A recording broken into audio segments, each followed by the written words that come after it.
झुमका देबो नथिया देबो देबो कनबाली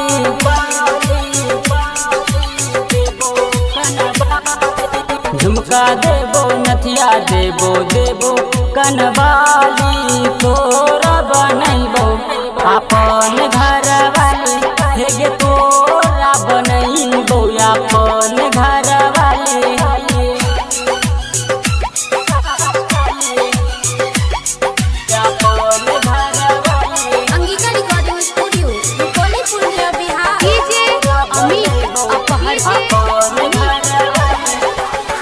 बड़ी खूबसूरत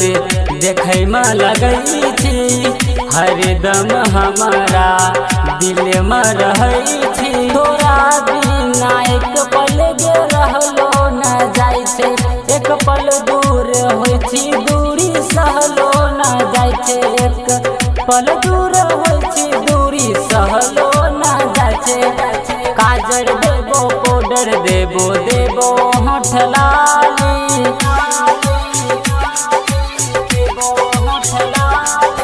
काजर देबो पाउडर देबो देबो होठ लाली तोरा बनैबो अपन घर वाली हेगे तोरा बनैबो अपन घर वाली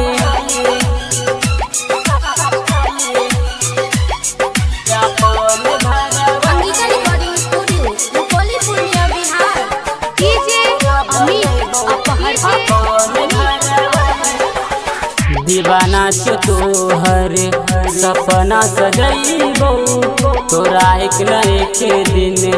अपना बनैबो करै छी वादा न छोड़बो साथ गै दुल्हन बनैबो दई के तोहर हाथ हाँ दुल्हन बनैबो दई के तोहर हाथ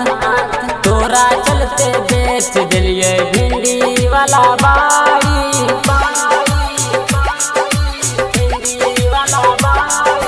तोरा चलते बेच दिलिए भिंडी वाला बाड़ी तोरा बनैबो अपन घर वाली हेगे तोरा बनैबो अपन घर वाली। SRS Entertainment present